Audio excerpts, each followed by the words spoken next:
equivalente a lo que trabajé en la estancia postdoctoral. Entonces es un material inédito que preparé para la ocasión y que deriva del análisis y de la reflexión profunda sobre distintos problemas que convergen en la discusión pública contemporánea y voy a construir de lo general a lo particular el abordaje del tema para llegar al final a presentar ya de manera específica pues, el proyecto que traigo a consideración, que se titula así: La polarización y su influencia en la despolitización de la ciudadanía ante la crisis de representatividad pública que erosiona la democracia, caso la participación ciudadana en el proceso electoral local de Veracruz 2025, aunque sabemos que es 2024 o 2025, bueno, lo sitúo cuando será la elección formalmente.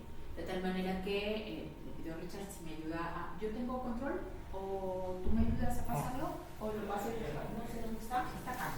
Ya, perdón. Sí. Pensé que tú tenías el control. No. Estamos aquí. Bueno, les comentaba que vivido el abordaje de la sustentación teórica de lo general a lo particular, abordando primero la construcción de ciudadanía, después llegamos a los temas relacionados con la polarización política y al final cerramos un poco con el tema de la crisis de representatividad pública y un concepto que yo traigo a la propuesta, que no es un concepto nuevo, pero es un concepto contemporáneo, que se llama actos de ciudadanía, desde el cual pues planteo hacer este proyecto, ¿no? Entonces, en primer lugar, bueno, pues situar, ¿no? Que ciudadanía tiene como un anclaje muy situacionado en momentos históricos específicos. El primero de ellos es el que se sitúa en el periodo clásico, con los griegos y particularmente con los romanos, con una concepción que sí está desde un inicio, y eso es interesante, vinculada con la democracia. La ciudadanía siempre está vinculada con la democracia, pero que en esta primera fase es una ciudadanía acotada a un condicionamiento específico, ¿no? Era para ciudadanos libres, hombres, y excluía desde luego a las mujeres, a las personas privadas de la libertad, a las personas en una condición de mendicidad, en fin, era como muy excluyente, ¿no? Esta concepción de ciudadanía, de tal manera que no es exactamente la concepción de ciudadanía que tenemos en el momento actual. Dado que está vinculado con la democracia, no lo vemos presente en los periodos inmediatos posteriores, sino que se recupera hasta el periodo de la Revolución Francesa y un poco ya con la reflexión profunda que plantean los ilustracionistas, y ellos traen a la colación varios otros conceptos paralelos, como soberanía, por ejemplo, y como particularmente nación. Y entonces cuando asocian el concepto de nación con el concepto de ciudadanía, le otorgan a una característica que es particular, porque es la relacionada o la relacional con la pertenencia a un pueblo, a una población específica. Y eso es algo que tiene una utilidad práctica en ese contexto específico, porque que fue la Revolución Francesa, sino una especie de guerra civil entre personas habitantes de la misma nación que se enfrentaron para derrocar un régimen. Entonces buscaron apelar a una especie como de etos que fuera significativo para que quienes combatieran pues se sintiesen motivados, y no, bueno, fundamentalmente masculino, perdón, mi genérico masculino, pero que se sintiesen motivados a ir a esa conflagración. Entonces, por eso la vinculación con un tema que está situado en la espacialidad, o sea, en quienes están en este territorio, somos la ciudadanía francesa que vamos a esta lucha. Eso es algo que a la postre no será tan positivo y que sobre todo en la actualidad pues se ha transformado mucho, porque el tema de los límites territoriales se ha diluido tanto con la globalización en sí misma como con la virtualidad y este asunto de global, pero bueno, es algo que situamos en ese momento, ¿no? Llegamos con ello, o con todas estas como colofones de las reflexiones, hasta ya entrado el siglo XX, y es D.H. Marshall, a quien se le atribuye como el nombrar formalmente a la ciudadanía y atribuirle un significado que está vinculado con la concepción más contemporánea, que es este. Ciudadanía es, por tanto, aquel estatus que se concede a los miembros de pleno derecho, eso es súper importante, de una comunidad. ¿Por qué subrayo el tema de pleno derecho? Porque está vinculado con la legitimidad, ¿no? Con la legitimidad que se otorga por la pertenencia a esta espacialidad de vinculación directamente relacionada con un estado específico. Distintos autores a partir de 1950 y hasta la actualidad han venido estudiando la ciudadanía. Hay quienes son apólogos de la ciudadanía y quienes son partidarios de la misma, pero de una manera como muy general traigo aquí a la colación a estos dos autores que nos aportan una clasificación de la tipología que le otorgan a la ciudadanía, que además ya me gusta porque ya nos da avisos de esto que les comentaba anteriormente, ¿no? De cómo se ha transformado pues por la reconfiguración geopolítica. Entonces, por ejemplo, mientras que para Esteves la ciudadanía puede clasificarse en la tipo liberal, cosmopolita, global, universal y nominal, para Suárez la tipología a la que él alude puede ser republicana, social, multicultural, diferenciada y postnacional. En ambos casos, digo, con sus diferenciaciones, con sus matices, estamos ya observando esta presencia como de la nueva reconfiguración geopolítica que le da a la ciudadanía un cariz distinto y que la va transformando. En todo caso, perdón, pero me picó un mosco en la ceja, no sé por qué. En todo caso,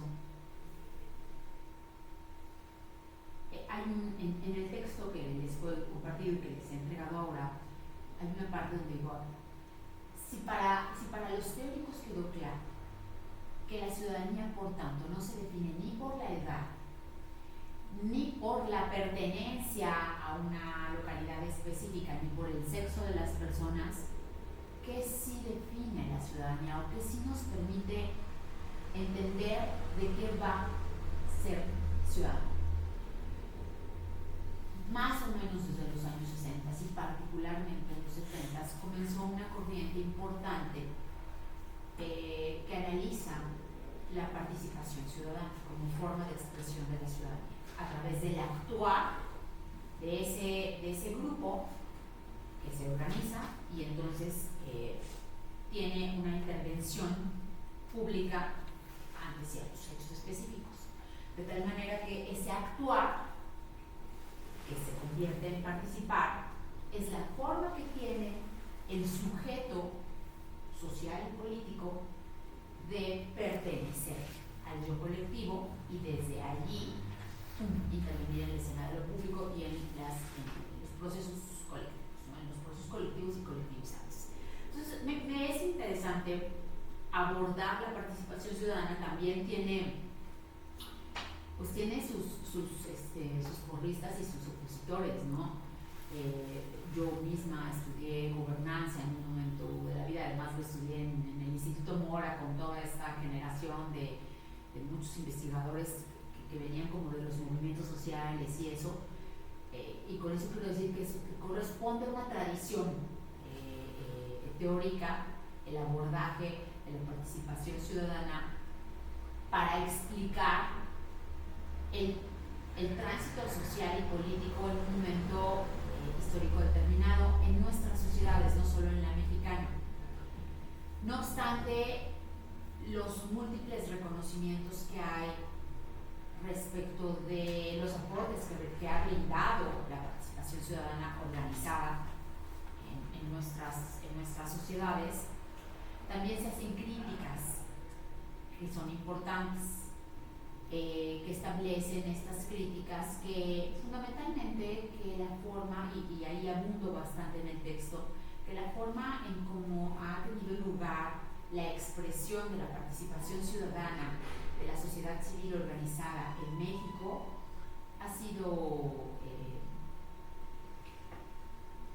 quisiera utilizar la palabra contingente, pero ha sido para apagar un fuego y después se ha diluido, como en momentos específicos que podrían ser quizá el 68 o los sismos o esto, ¿no? O sea, viene esta organización de la sociedad civil para intervenir y atender un problema de carácter público que se desborda, que rebasa en algunos momentos al Estado,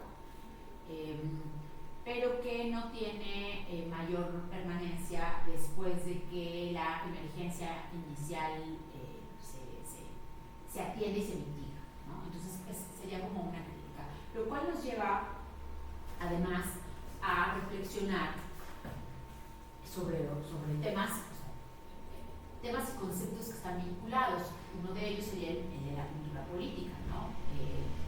¿Por qué se diluye la participación ciudadana? Pues porque hay una flaca cultura política, una un poco desnutrida cultura política que es resultante de una herencia cultural mexicana que está allí presente, anclada en ciertos factores que yo menciono en el texto que les he compartido, que vienen desde, ya saben, ¿no? Desde las sociedades mesoamericanas, la colonia, el siglo entre la independencia y la revolución, que es muy importante en términos de definir nuestra cultura política y lo que ocurre a partir de la revolución mexicana. Bueno, entonces, en fin. Total que con todo esto, es claro que México tiene una democracia aún como proceso de construcción, y por esa razón de pronto es difícil poder establecer con claridad en dónde estamos situados con respecto a la participación de la ciudadanía en este escenario democrático.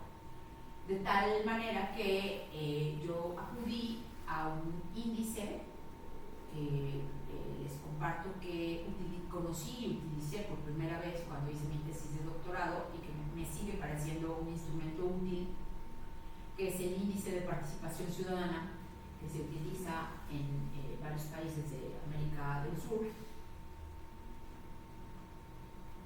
porque establece con toda claridad tres formas de expresión de esa participación ciudadana. Una, sí muy motivada por esta corriente, por esta herencia de las que les he comentado anteriormente, que es esta herencia derivada de los movimientos sociales y del proceso de la protesta y la huelga y todo aquello que viene en nuestra herencia del siglo pasado.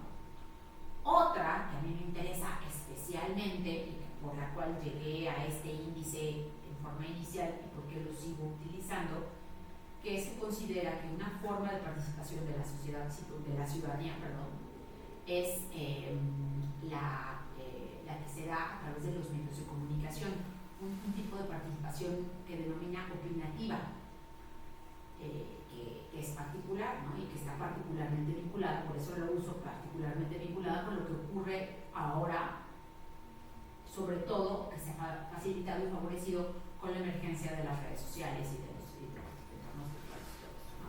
Y la tercera forma de expresión de la participación ciudadana que plantea, que aborda el índice, es la que está propiamente situada en el espíritu republicano, que es el del plebiscito, el ir a votar, el sufragar, medir el índice de la participación ciudadana en la elección del sufragio, ¿no?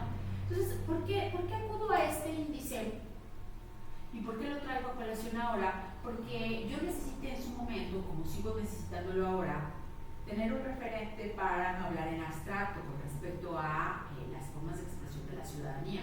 Necesitamos tener parámetros que nos permitan cuantificar cómo se da esa participación de la ciudadanía para entonces hacer estas valoraciones que son subjetivas, más objetivas, y de definir si efectivamente la ciudadanía está participando o no está participando.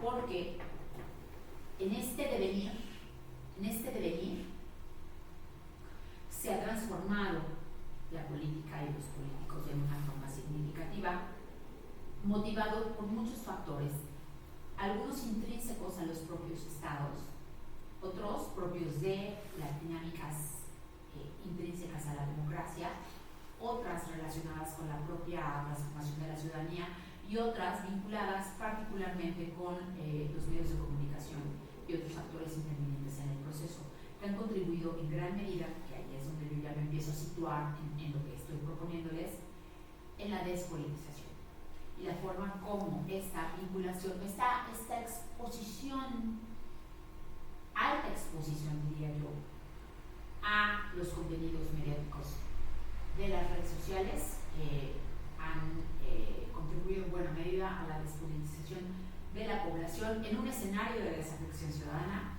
viendo que es usted experto en este tema,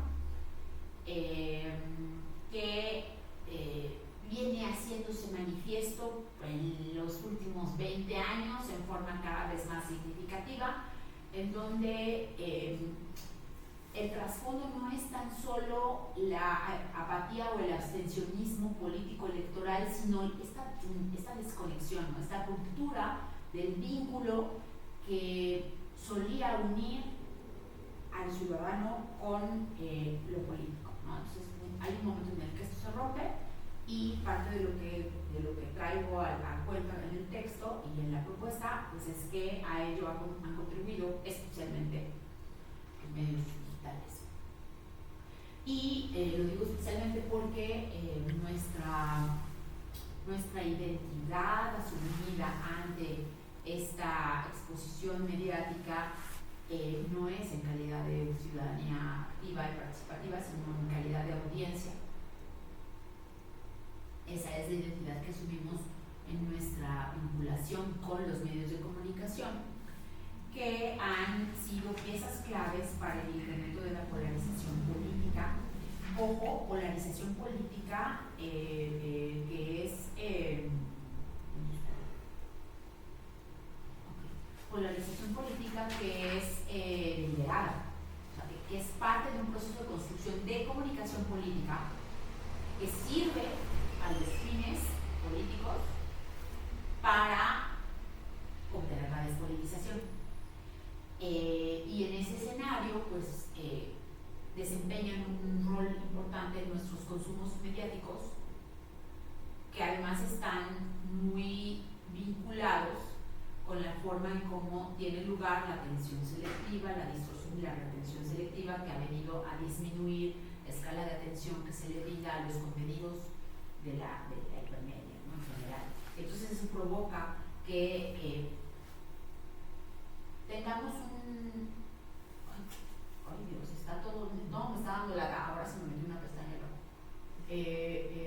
Tenemos procesos más rápidos en todos sentidos y genera un bombardeo que es poco procesable por el cerebro humano, y eso es importante en términos de esto, ¿no? De la polarización y de la despolitización de la que venimos hablando. Porque los medios, pues bueno, traen desde hace un largo rato una inercia de contribuir a la desinformación, generando noticias falsas, pues con toda esta construcción deliberada. Siempre me gusta situarme para hacer estos abordajes en la economía política de la comunicación, porque la economía política me brinda el elemento para entender qué hay detrás de esto, ¿no? Que no es solo una tendencia de noticias, o sea, de transmitir noticias sin sustento, sino hay una deliberada intención comercial y política detrás de esto que no es posible dejar de mirar, ¿no? Entonces, ello suma pues a una serie de factores que están allí presentes, que han venido siendo corresponsables directos, ¿no? De todo este tema de la desafección y de lo demás asociado, como es el hecho de la vacuidad de la oferta política que se presenta por parte principalmente de los partidos políticos y de los demás actores, ¿no? Entonces de pronto alternativas que cada vez más tiene la ciudadanía para una representatividad, que el tema que nos ocupa siempre en el asunto de la representatividad pública. No participo, me abstengo de participar, me desconecto de involucrarme en este proceso, o lo hago aunado a toda esta ola de voluntades ya definidas en torno a una oferta mayoritaria, porque las alternativas son muy pocas, ¿no? O sea, es imposible sustraerse de que esto de lo que he venido compartiéndoles y dando cuenta tiene lugar en un escenario de democracia erosional, ¿no? Se habla mucho de la erosión de la democracia, se ha hablado mucho desde hace por lo menos 30 años de cómo esto viene sucediendo, pero está aquí y no es posible dejar de reconocerlo, porque forma parte de nuestro proceso. O sea, no es solamente atribuible al carisma de los populistas. El carisma de los populistas que obtienen el triunfo electoral y que desde el poder político ejercen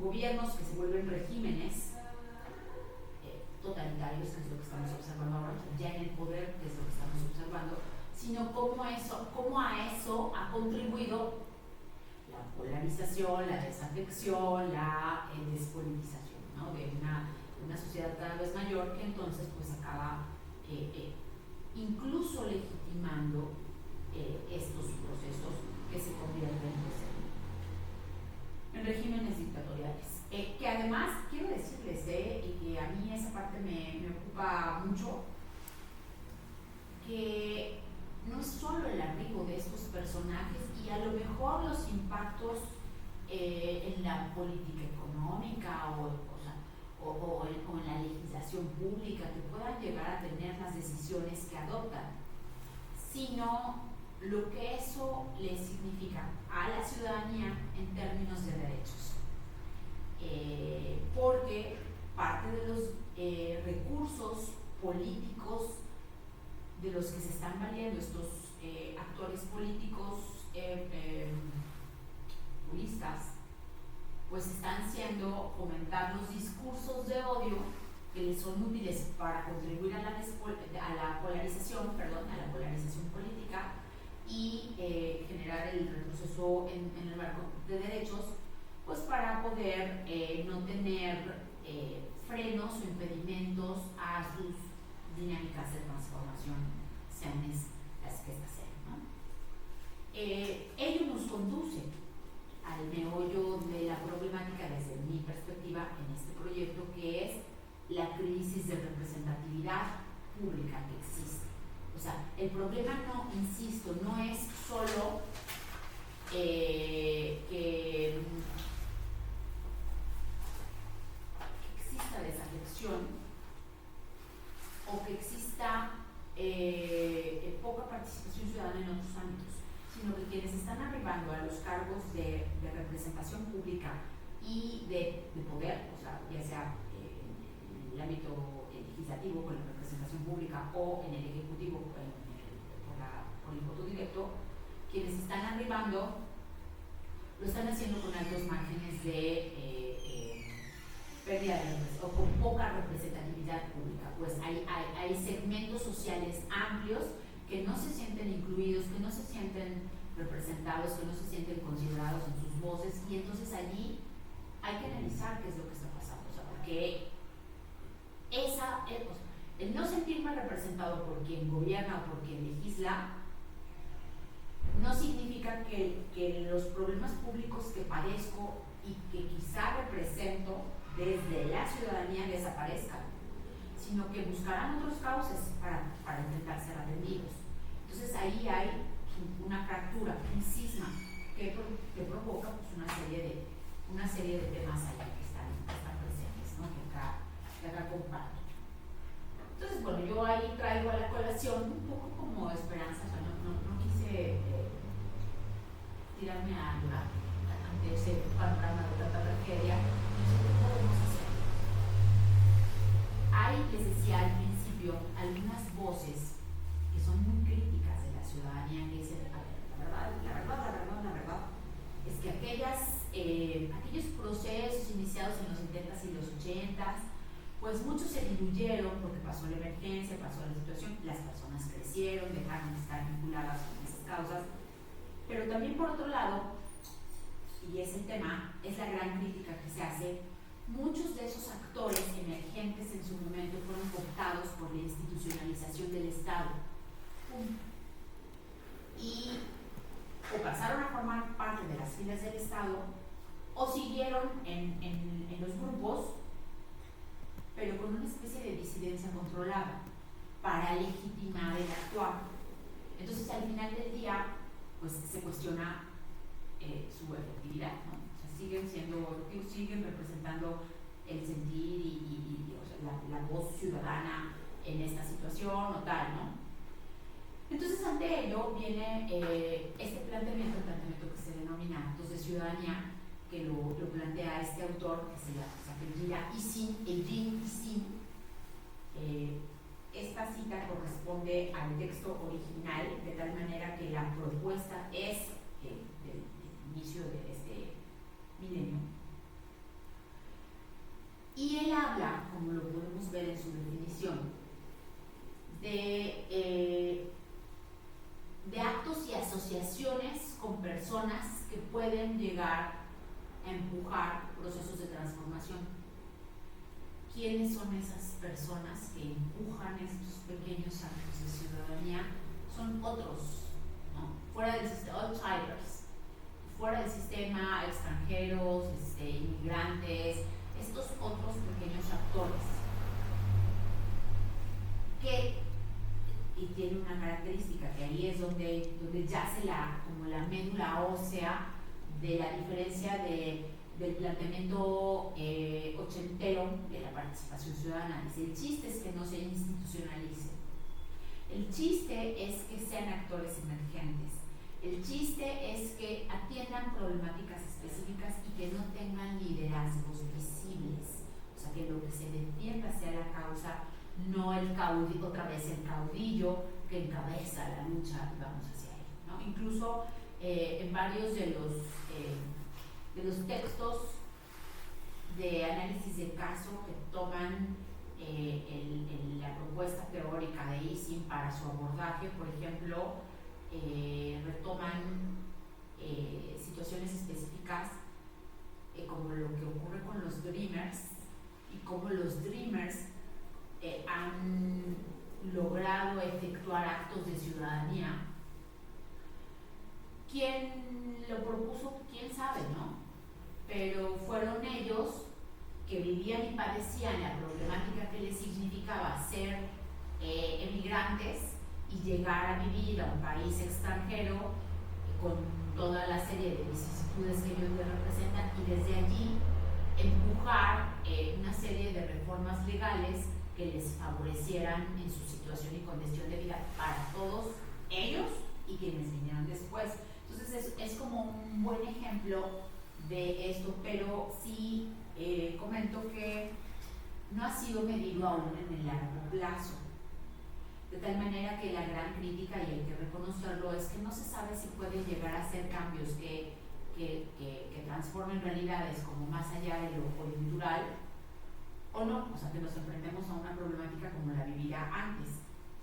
Pero en todo caso, pues es una alternativa, y mirado en el contexto que planteo, mirado en el contexto de la crisis de representatividad pública en el escenario específico de un próximo proceso electoral local, pues lo que nos brinda como alternativa es la posibilidad de mirar cómo estos actores emergentes y sobre todo las causas, no quiero decir que representan, de las que son parte, son traídas e incorporadas, ¿saben?, a la palestra de lo electoral para poder brindarse en calidad de oferta en un proceso como este, ¿no? Entonces, acá planteo como pregunta de investigación muy genérica cómo influye la polarización y la despolitización de la ciudadanía en la crisis de representatividad pública que ha erosionado la democracia en el proceso electoral local de Veracruz. Aún se escucha muy abstracto. Voy a tratar de aterrizarlo ahora con los objetivos de la investigación, siendo el objetivo general planteado de analizar la polarización y la despolitización en la crisis de representatividad que hay presente en el proceso electoral 2025 para el estado de Veracruz, identificando allá cómo es que se manifiesta la polarización en la discusión pública que hay, si es que a ello o para ello influyen las redes sociales en el tema específico de la despolitización de la ciudadanía veracruzana, si es que existe o no una crisis de representatividad pública, y si es que existe, qué factores han influido a ello, y finalmente pues analizar si la democracia veracruzana está erosionada o es parte de este proceso amplio de erosión democrática, o se mide y vive un proceso distinto. Ante ello, yo propongo como metodología el uso es una investigación mixta que plantea el uso de distintos instrumentos para cada una de las fases. En la primera de ellas, que es la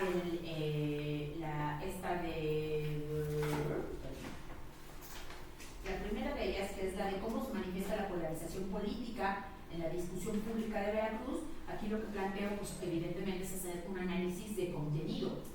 Y como el análisis de contenido es para observar la polarización política generada desde el poder público, pues tendría que ser forzosamente a las comunicaciones públicas que se han emitido por parte de distintos actores del gobierno del ámbito estatal, para observar la presencia de factores que contribuyen a esa polarización generada desde el propio Estado para la discusión de lo público.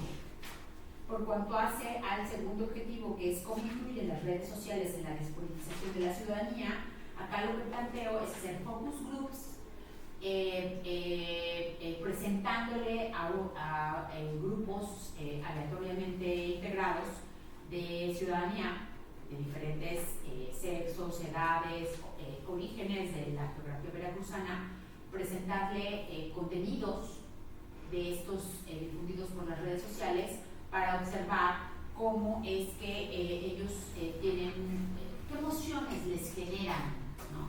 Eso nos permitirá entender y conocer su afección o su desafección a lo que representan o lo que comunican, pues, esos contenidos mediáticos difundidos por las redes sociales. Por lo que respecta al objetivo de entender si Veracruz se vive una crisis de representatividad pública o no y qué factores influyen a ello, aquí propongo utilizar también un instrumento que la verdad es muy noble, es muy sencillo, pero es muy útil. Yo lo he empleado antes y me pareció extraordinario el aporte que brinda, que son las redes semánticas naturales.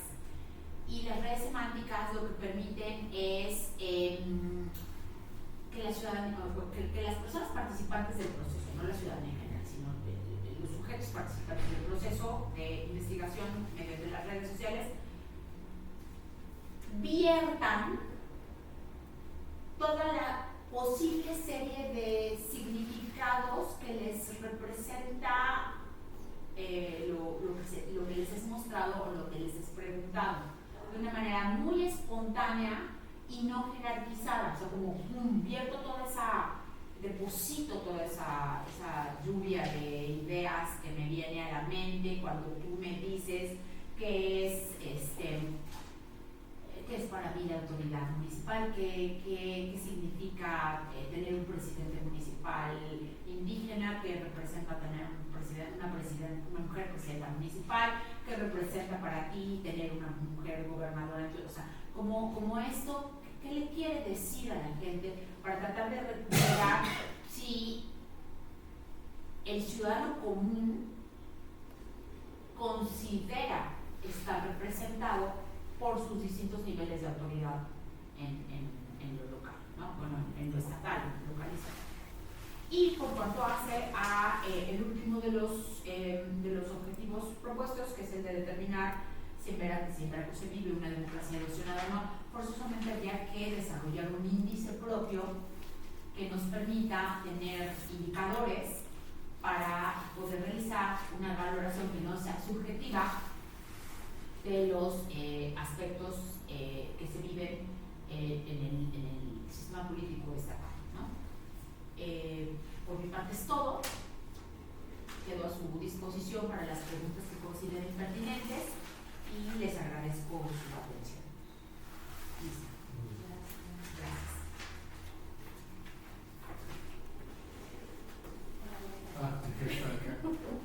Voy a tomar nota de sus preguntas.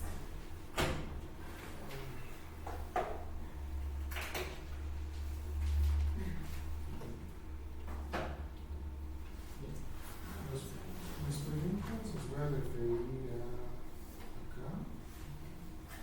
Bueno, aquí nos proporciona el protocolo, ¿verdad? Es que el anterior que nos dieron no estaba numerado.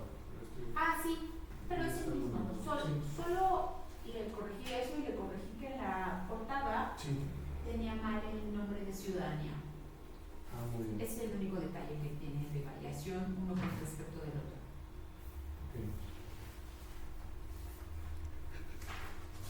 Bueno, yo tenía algunas dudas respecto a la operación concreta en la parte metodológica, que es en contraste con la teórica o el planteamiento del problema más escueta, por lo tanto requeriría un poquito más de detalle. Una cosa que me llamó la atención es que aquí se dice que se quiere estudiar la polarización haciendo análisis de contenido. Y la polarización, la naturaleza de la polarización que se había venido describiendo estaba en la gente, más que, por supuesto que hay una polarización mediática, ¿no? En las redes sociales. Entonces quería saber por qué se sugiere estudiar polarización en los contenidos de la comunicación, en este caso del gobierno, porque dice distintos poderes del ámbito estatal, por lo tanto se hace polarización. Entonces, ¿por qué se implicaba polarización? ¿Por qué se usaba análisis de contenido de comunicaciones oficiales para medir polarización? Y también lo otro es identificar issues y conocer agendas y narrativas. Ese es, digamos, un elemento posterior, pero tradicionalmente la polarización tiene la dimensión ideológica y la dimensión afectiva. A mí me parece que la identificación de los issues, digamos, contenciosos o las narrativas que expresan la polarización, sí es importante, pero no es el elemento distintivo. Esa es una primera cuestión que me surgió como duda. Luego,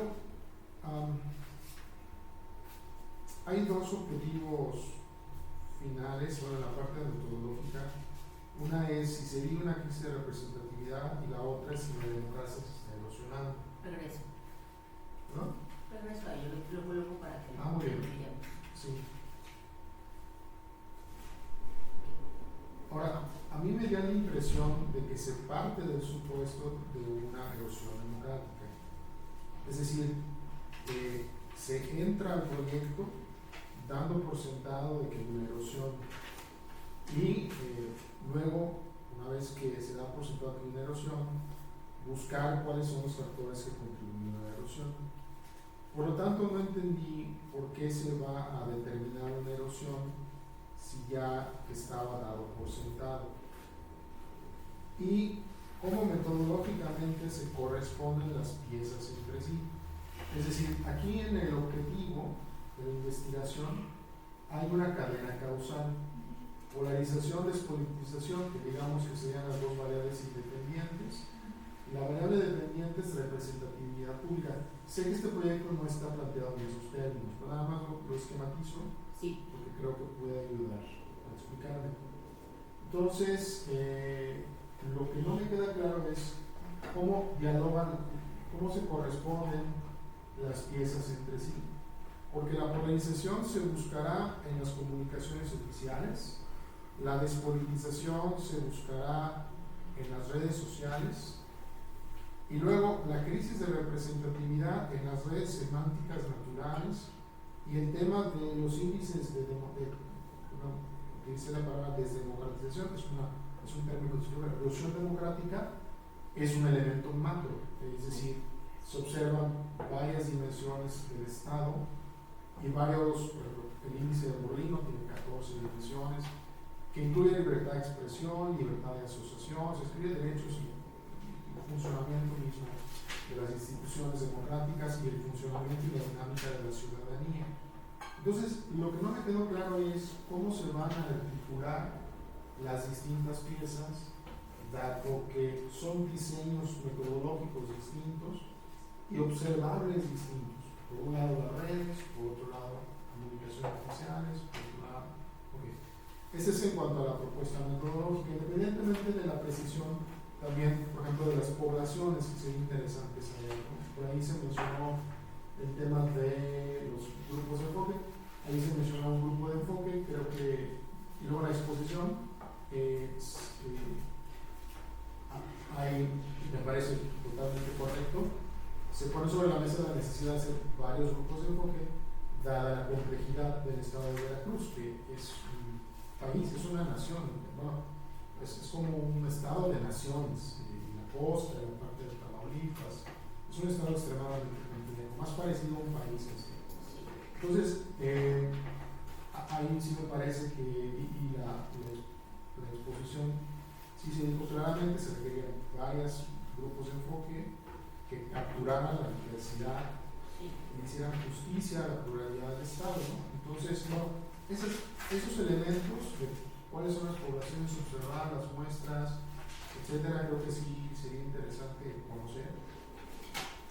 Y ese es mi comentario sobre la parte metodológica.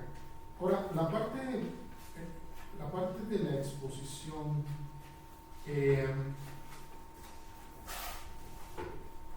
la primera cosa que quisiera saber es cuál es el problema de investigación. Eso no lo tengo claro. O sea, ¿qué es lo que no se sabe que se quiere saber a través de esta investigación?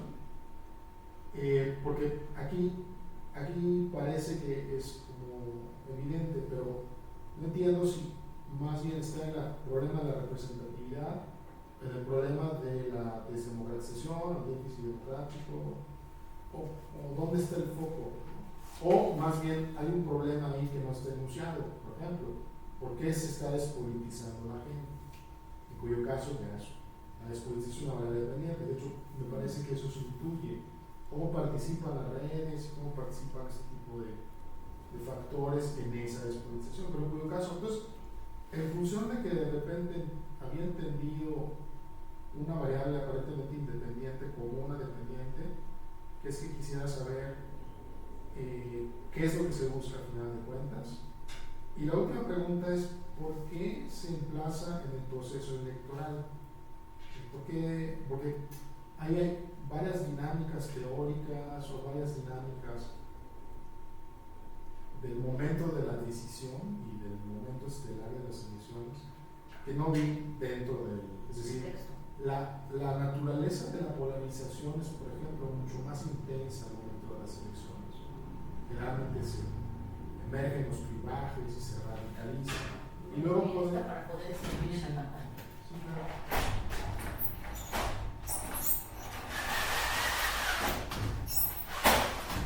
Y luego puede haber procesos posteriores a las elecciones de despolarización. Pues creo que hay varias implicaciones ahí en un escenario de elecciones que creo que es importante tomar en cuenta al plantear el problema. Muchas gracias, me parecen muy interesantes sus preguntas y agradezco que las plantee. Con respecto a la primera pregunta sobre el tema de la polarización y por qué planteo analizar los issues a partir del análisis del contenido de las comunicaciones públicas, lo que pasa es que, y perdón si sí lo hago, que parte de muchos supuestos ya creados. polarización como la despolitización son procesos provocados, construidos y provocados, propiciados desde una estrategia lineal. Entonces se asume que está propiciado por el ente gubernamental, ¿no? Y entonces analizar, por ejemplo, su proceso de construcción desde el framing, a través del uso de las narrativas, y cómo esas narrativas permean para contribuir a la polarización. Esa es la parte que a mí me parece interesante. Por eso planteo que sea con análisis de contenido, para identificar cómo esos encuadres establecidos deliberadamente, que además digo, parto de la suposición que es posible identificarlos, incluso en documentos tan evidentes como los comunicados oficiales. O sea, se podría llegar a analizar distintos tipos de comunicaciones públicas, como por ejemplo las ruedas de prensa que se otorgan, los propios posteos que hacen desde cuentas oficiales, que eso sería inadmisible en otro contexto, pero en esta situación específica es algo que está ocurriendo, ¿no? Porque además detonan actuares específicos. Entonces por ahí viene el tema de por qué plantearlo mediante la metodología de análisis contenido, para tratar de identificar estas narrativas que sirven como encuadre para la construcción de la polarización en la que se ancla esto. Voy a tratar de hacer un esquema intentando explicar de mejor manera esto que me preguntaba usted. Efectivamente, está por un lado el tema de la polarización y la despolitización.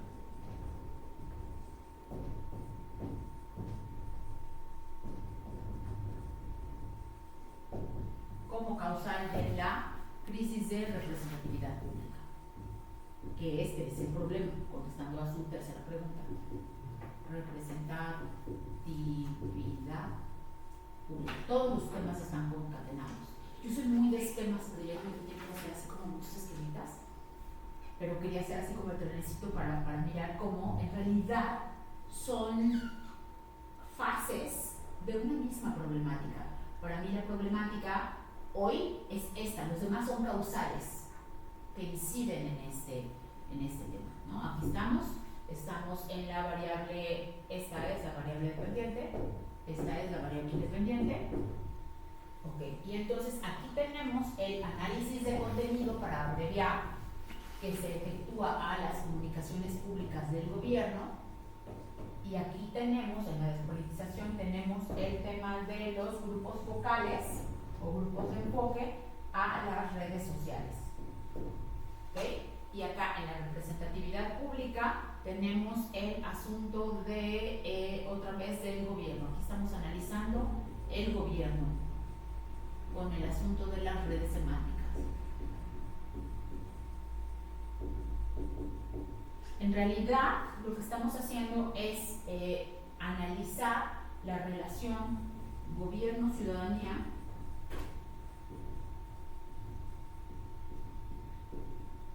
en un proceso así.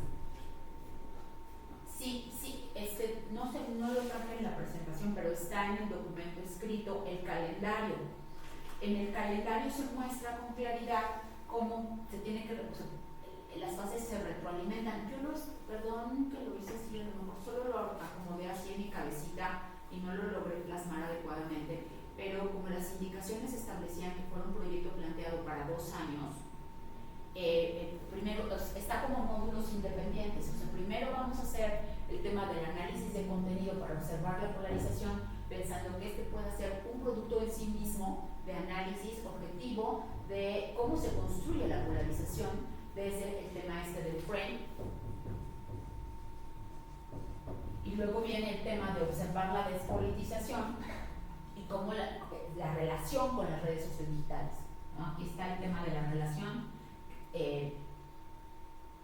estímulo-respuesta con las redes sociodigitales como parte de este enfoque, decía yo, ¿no? Muy sí desde la economía política de la comunicación. Y luego está este otro tema, el asunto de la representatividad pública, que esto sí se sitúa específicamente ya en la elección, lo traen en el calendario. Esto es lo que ocurre esto es preelectoral.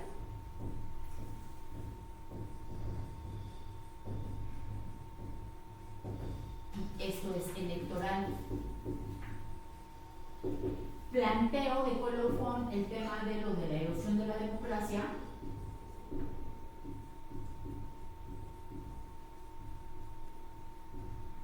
postelectoral. Tiene usted toda la razón. Yo aquí parto del supuesto de la erosión de la democracia previa a lo electoral. El tema es cómo contribuye lo electoral a la reconfiguración del orden democrático en la entidad, en el gobierno local. ¿Por qué las elecciones locales? Pues, o sea, porque habría que situacionarlo en un contexto específico. A ver, hay cosas, efectivamente tiene usted razón, hay cosas que me interesan paralelamente, ¿no? ¿Qué está aquí paralelamente? Los liderazgos emergentes.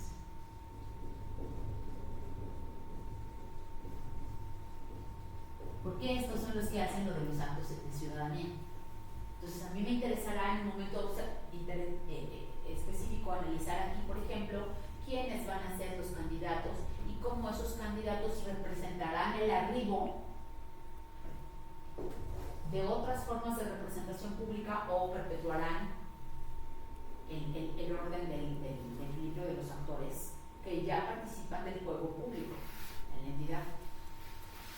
Eso será interesante, pero solo podrá ser observado a partir de la reconfiguración en el contexto específico del electoral. No sé si habré dado respuesta a su pregunta.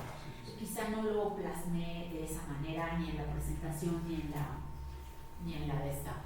Me pregunta usted el tema de la representación. Ahí está. ¿Por qué el índice? Porque sería posterior. ¿Por qué el proceso electoral? Porque reconfigura el orden público. Quiero creer que reconfigurará el orden de lo público en un sentido como muy idealista del término. ¿Okay? Gracias. Muchas gracias. Hola. Bueno, Mónica, yo también tengo dudas casi similares, sobre todo en tu objetivo de investigación, o sea, tomando como referencia el tema propuesto por el Centro de Estudios, sobre todo en tu objetivo de investigación, efectivamente pudiera parecer que ya es una afirmación, pero también pudiera ser un supuesto hipotético o alguna expectativa, ¿no? Entonces, ahí es donde, porque das por hecho efectivamente que hay crisis de representatividad, ¿no? Y yo no sé si tú hiciste un estudio previo para llegar a esa determinación de que hay una crisis de representatividad pública con miras hacia el proceso que se avecina en el 2025. ¿Sí? ¿Por qué motivo se considera o piensas que hay una crisis de representatividad? Y aquí habría que definir qué es la crisis de representatividad, ¿no? También a partir o desde dónde lo vas a ubicar. Entiendo ahí que vas a utilizar redes sociales, ¿no? Y lo relacionas con estos temas de si verdaderamente hay una polarización o una despolarización, y si las hay, ¿en dónde se encuentra? ¿En qué tipo de ciudadano se encuentra? ¿En el ciudadano de todos los días? ¿En el ciudadano global? ¿En el ciudadano local? ¿En el ciudadano digital? Apoya lo que tú presentaste, ¿no? Otra situación sería, otra pregunta más bien, ¿en qué medida los medios y las redes sociales han influido a fomentar esta situación que tú estás afirmando? Otra pregunta que me asalta es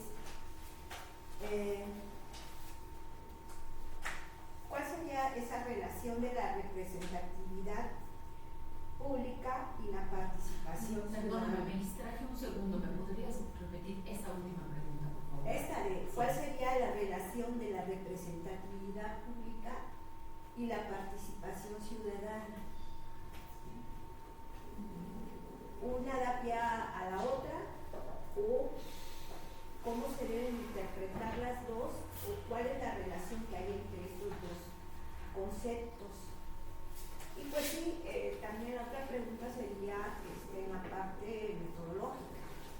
¿Cuál? Entiendo lo que explicaste y todo, pero pues también estás utilizando o utilizarías 3 técnicas a la vez, la de grupos focales, la de redes semánticas y la de análisis de redes, ¿no? Ajá.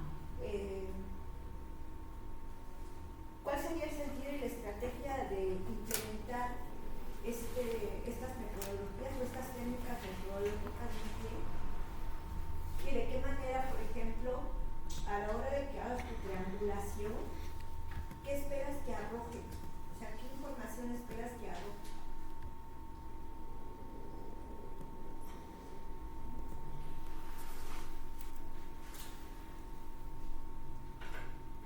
Me vas a poner a filosofar, Mati. Gracias, muchas gracias. Muy interesantes preguntas. Sí, bueno. Sí, o sea, no nada más yo, ¿no? Cualquier persona investigadora no arriba al desarrollo de un proyecto en solitario ni sin la serie de bagaje que le acompaña en su proceder, y así me ocurrió a mí, me ocurre en este caso, que efectivamente parto de entender que existe una crisis de representatividad pública en donde no toda la amplia gama de actores sociales que pertenecen a la ciudadanía se encuentran incluidos e incluidas entre quienes hoy están ejerciendo la representación. Pero demostrar eso es complejo, o sea, amerita el uso de una metodología para que no sea ambiguo, sino que esté fundamentado porque yo afirmo eso, ¿no? Porque afirmo esta situación que sostengo, que además, bueno, tú sabes, lo comparto con la colega y el colega. Vengo de haber realizado el estudio que desarrollé durante la estancia postdoctoral, del que vincula la presentación de mi más reciente libro, Alcaldesas Veracruzanas, la paridad en los gobiernos locales de Veracruz, donde justo vengo de analizar el proceso electoral local en Veracruz anterior, el resultado electoral y todo o sea, como todas las líneas que se derivan de ahí, ¿no? En los 20 años que tengo en el asunto de la comunicación política y electoral particularmente. Entonces, eso como que me da un elemento que yo lucho mucho, y lo confieso, yo lucho mucho en lo académico por no que el prejuicio político de mi yo político no se haga presente, ¿no? Tengo una participación política activa siempre. Y precisamente para no prejuiciarlo, es que me parece importante que sea investigado y que sea planteado desde un instrumento que nos permita afirmar si eso en efecto ocurre, a lo mejor no. Y entonces eso es interesantísimo, ¿no? A lo mejor lo que nos arroja es que la ciudadanía sí se siente representada y eso estará bien, ¿no? Porque además de que legitima el actor político, pues da un sentido de inclusión y de pertenencia social que valida y desde el punto de vista estrictamente académico eso es relevante porque habla pues de agenda pública, sí de representatividad, pero también habla de liderazgo político, o sea, son otros factores los que estaría en un momento determinado validando o no validando ese hecho, que no puedes, o sea, no es tan simple como decir tantas personas votaron por quien ganó y entonces eso le da la representatividad pública, porque esas personas que son significativas en el marco de una democracia electoral no son todas, ni representan a todas. Entonces, eso hay que medir, o sea, no puede ser subjetivo. Por eso planteo la necesidad de cuantificarlo. Yo acudo a las redes porque me parece que son un buen instrumento para, que no es cualitativo, es cuantitativo, para dimensionar, ¿no?, ese sentido de pertenencia, porque lo que siento, digo, más allá del gobierno, a mí me parece que esto deja descobijada a la ciudadanía, como genera esa situación de orfandad, ¿no?, de una ciudadanía que no se está sintiendo representada, y entonces aumenta su despolitización, aumenta su desafección respecto de lo político y la política, y que ese es el problema pues más grave que representa esta situación específica. ¿En dónde se encuentra la despolitización? Preguntas tú. Bueno, la despolitización está presente en actos específicos, ¿no? Como número uno, el índice de participación electoral, ciudadana electoral, allí siempre hay que mirar también, y yo creo que eso es algo que le hará muy bien a las democracias, mirar también el tema de, y esas otras personas que no votaron por mí, y las que no votaron, y las que no votan, ¿en dónde están siendo incluidas? ¿No? ¿En qué parte están? Porque ya es cuando se es gobierno, ya no se está, o sea, ya no te importan solo los votantes. Entonces, ¿en dónde está quedando esa parte? Y esa parte está siendo apática, pues, de participar, y ahí es donde se sitúa mucho la despolitización. Pregunta si me parece muy interesante y además muy correspondiente con tu perfil y con el trabajo que tú realizas académicamente, cómo a esta crisis contribuyen las redes sociodigitales. Yo creo que contribuyen mucho, un tanto por esta cuestión deliberada de la que yo ya hablaba antes, que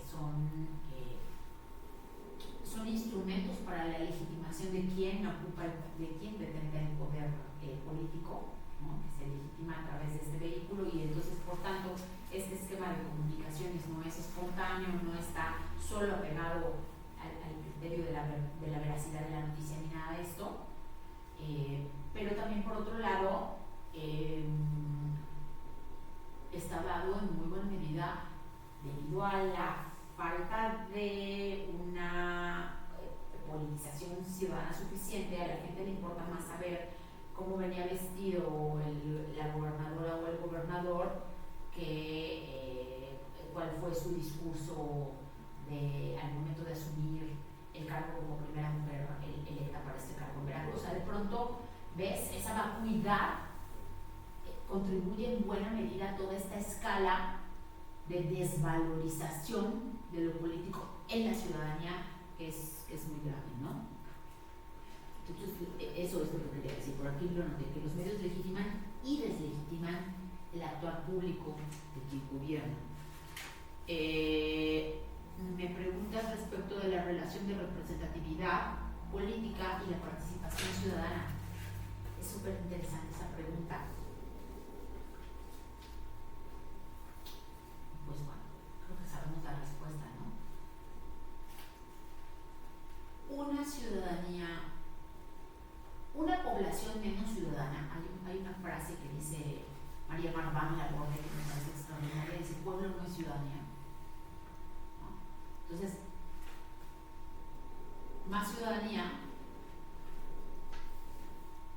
es otra configuración de la representatividad pública de la que hoy tenemos, que no es necesariamente la que teníamos, sino es otra, la de estos que no están entrando. O sea, a mí, ¿qué es lo que me preocupa de esto? Lo comentaba por ahí ayer, que yo traigo un rato dándole vueltas a este tema,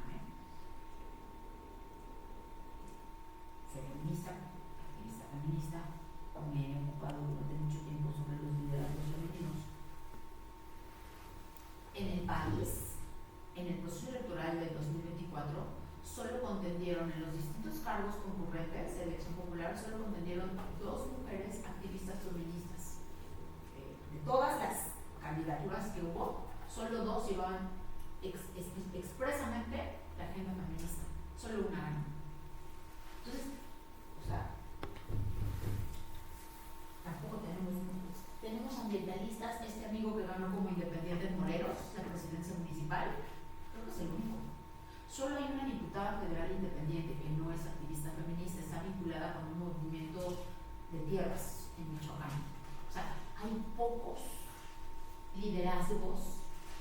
representan otra cosa que no sea el poder político de los partidos que hoy gobiernan, en todos los partidos. De tal manera que, o sea, ¿qué es lo que pretendo también? Digamos, una de las líneas o uno de los vértices que quiero explorar es el tema de cómo estos no están interviniendo en la representación pública. Tengo una tesista acá en este día que estamos tratando de explorar con ella, por ejemplo, como por ejemplo, a lo mejor me sale un poco del tema, pero quiero llegar al punto, como la candidatura de Mariana Rodríguez, con tantos likes, no obtuvo el triunfo electoral. Es que el problema no es Mariana, o sea, los likes no son votos. Pero más allá de eso, es en dónde están postulando este tipo de candidaturas que no tienen posibilidad real de triunfo electoral. ¿Son solo para la legitimación o son para la transformación desde la representatividad pública? Entonces, el problema es más profundo. El problema es que la participación ciudadana que se queja de no estar representada por quien hoy le gobierna, por quien hoy legisla, a la hora de votar, acaba votando por los mismos. Entonces, es un tema bien complejo y además es contradictorio en sí mismo, ¿no? Te quejas de los partidos políticos, todo esto y tal, ¿y por quién votas? Por los partidos políticos. No están abrazando las candidaturas independientes. Entonces ahí hay un problema de representatividad pública, que es un problema sí del gobierno, pero sobre todo de la ciudadanía. Por eso creo que hay que volver a la ciudadanía. El gobierno y los partidos políticos, la parte institucionalizada, poco podemos aspirar a que tengan cambios en su actual proceder. Donde sí tiene que venir este como cambio en la forma en cómo realizan sus procesos, pues desde la parte ciudadana. Y tu última pregunta, en la parte metodológica, que hablas de qué información espero que arrojen los distintos instrumentos. ¡Auch! ¿No? Pues yo espero que me aporten luz, ¿no? Para entender este problema que es complejo. En la parte del análisis del contenido, pues me adelanto y casi pienso que ahí sí voy a encontrar mucho elemento de análisis. Pero en la parte que requiere la participación de actores intervinientes para analizar el proceso, pues espero de entrada que quieran participar, ¿no? O sea, ese es como un punto inicial. El segundo punto inicial es que sus aportes sean significativos para efectos de la investigación, aun cuando existe la posibilidad de que lo que hagan sea no validar mi hipótesis preliminar, pero que su aporte sea significativo. Esa sería mi mejor expectativa. Gracias.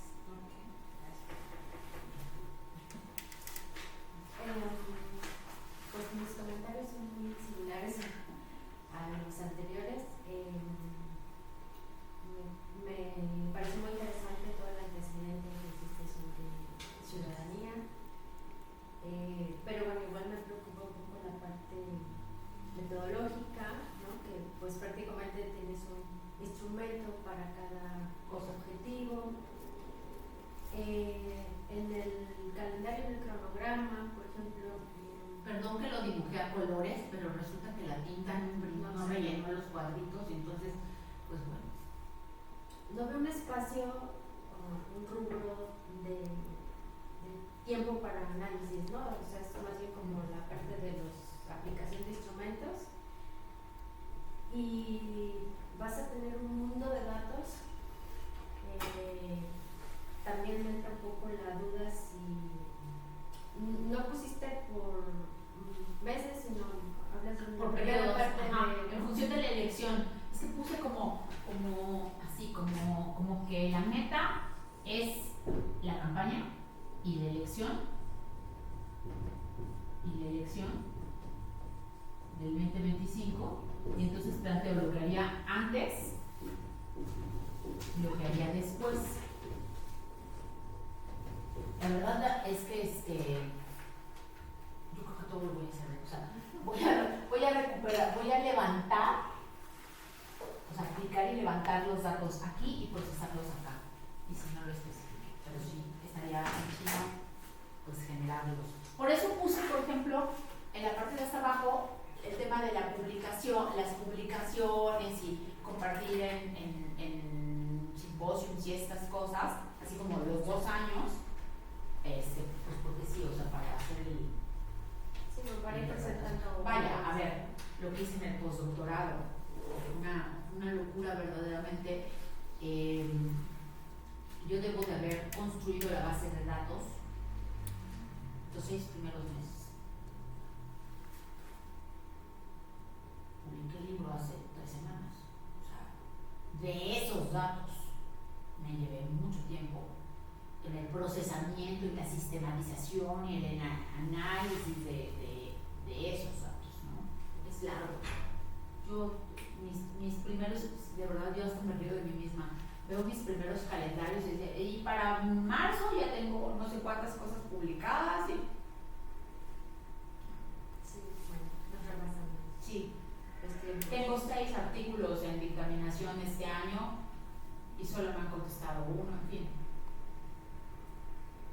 Bueno, pues era más bien como ponerlo como eso, ¿no? Lo mejor para afinar el proyecto.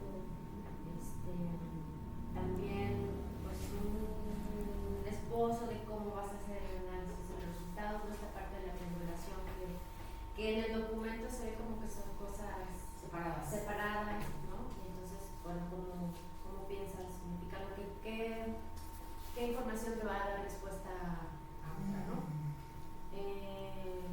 Igual, bueno, los focus group, pues quiénes son, cuántos vas a hacer. También para eso, bueno, se requiere de cierto tiempo, ¿no? Ya, ¿sabes? Redes sociales, ¿qué redes sociales? Porque pues también dependiendo de las redes, es un poco el público al que va dirigido. El último punto es sobre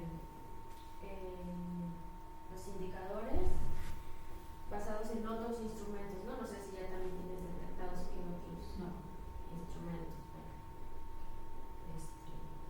cuáles serían, ¿no? En todo caso, como y pues solo aquí en tu calendario, en el último punto es la impartición de clases, pero pues eso no forma parte del proyecto. No forma parte del proyecto, aunque siempre en mis clases menciono el producto de lo que estoy investigando. Como solo doy clases de estos temas, o sea, pues en realidad sí lo incluyo porque termino hablando de lo mismo. Bueno, pues no, eso sería. Muchas gracias, te agradezco mucho las preguntas. Bueno, con respecto a la primera, que no lo asigno tiempo, no lo hice deliberadamente, ahora lo explico, está un poco planteado de esa manera, con la intención de toda la parte de esta otra vertirla después.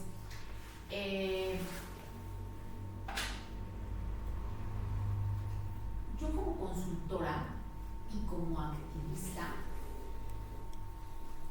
insisto mucho en que la política se hace en X y que lo demás es social, ¿no? Pero por mi parte hice campaña en este proceso electoral como actora política. Otra vez medimos, otra vez bajamos a tierra, otra vez hicimos trabajo político y la realidad te sigue demostrando que es Facebook, donde la gente está, donde la gente convive, ¿no? Donde se sitúan, y en Veracruz mucho más, por el nivel socioeconómico, por el nivel educativo de la población, la gente está en Facebook. Entonces, sin duda alguna sería Facebook. Y no, tampoco lo plasmé, lo pensé cuando lo escribía, en lo que pensé al momento de diseñar el asunto de los focus group, es hacerlos por internet. Porque, y lo hicimos mucho así, ahora, no ves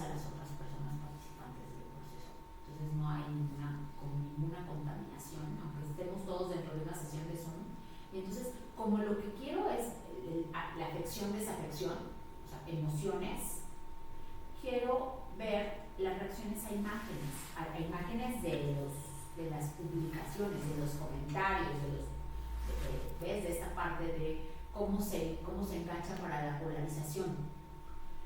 Y me parece que eso me permitiría, o sea, de esa manera podría yo resolver técnicamente una aplicación más amplia de ese instrumento, del instrumento del focus, a través de la sesiones Zoom, pues, ¿no? ¿Cuántos habría que determinar la muestra? ¿No? Porque la idea, o sea, como lo que vamos a hacer es afección-desafección, no es nada más a personas mayores de 18 años con credencial de lector vigente. Ahí se amplía porque, sobre todo, por ejemplo, las infancias influyen mucho en la decisión de sus familias, las juventudes, que son quienes más están como en la interacción digital, aunque no necesariamente en Facebook son más bien personas adultas, intervienen. Entonces a lo mejor habría sí que ampliar el rango, y creo que habría que hacerlo mixto, porque efectivamente, como bien lo señalaba el doctor, Veracruz podría ser un país en sí mismo, y hay regiones del estado donde esta modalidad de aplicación no sería válida, y es un punto importante con respecto al tema de los actores emergentes. Nosotros tenemos una cantidad importante de municipios, de zonas indígenas, ¿no? De ahí hay que aplicarlo de otra manera, completamente de acuerdo. Entonces, sí creo que sería irresponsable de mi parte en ese momento señalar ya un número, pero sí decir que consideraría aplicar a población indígena, consideraría aplicar a zonas como más lejanonas, y en zonas urbanas hacerlo a través de la aplicación virtual. Y el tema de los indicadores, es muy interesante esto, y les platico con mucho gusto lo que hice en mi tesis de doctorado. En el doctorado yo hice mi tesis sobre la formación de ciudadanía a través de radios comunitarias, en el caso específico de Radio Tercero Veracruz. Y igual, o sea, partiendo de la economía política de la comunicación, que señala que en el sistema mediático está integrado por tres tipos de medios, que son los medios comerciales, los medios públicos y los medios de tipo social comunitario. La mayor parte del sistema está ocupado por los medios privados, donde conocemos que no hay un proceso de formación de ciudadanía como tal, o por lo menos no a nivel significativo. Pero con los social comunitarios es distinto, porque ahí, como sí se incluye la voz del receptor, o sea, el receptor es también emisor de su propio mensaje, porque tiene una participación activa en los contenidos que son comunicados mediáticamente en ese espacio y tal. Es un proceso distinto. Entonces, ahí lo que hice fue basarme en el IPC, que les mostré, en el índice de participación ciudadana, yo construyendo mis propios indicadores. Y eso le dio una riqueza significativa, y con esos indicadores salí a medir audiencia. Es la primera vez que se hizo en Tercero un estudio de audiencias. Además fue bárbaro. Yo pude confirmar mi hipótesis aún antes de aplicar el instrumento, porque no di aviso a la radio de que ese fin de semana íbamos a estar aplicando el levantamiento del instrumento. Entonces llegan los encuestadores a tierra y la comunidad los para. Entonces me avisan de la radio: oye, estos vienen contigo, porque yo tuve que pedir permiso para entrar a la comunidad.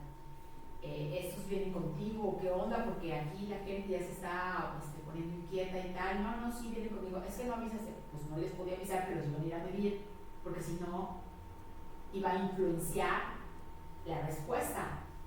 Entonces tuvieron que emitir anuncios a la población para alertarla de que había encuestadores, de que iban a estar visitándoles, de que era una situación reposa.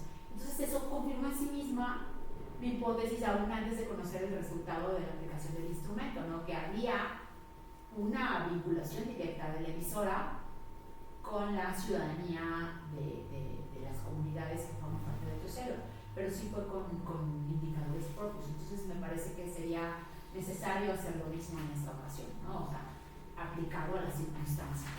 A partir de un instrumento ya creado, retomas y rediseñas los propios indicadores que hay. Espero haber dado la respuesta. Sí, gracias. Muchas gracias. Sí. Pues eso. Pues muchas gracias. Muy bien. Gracias, Richard.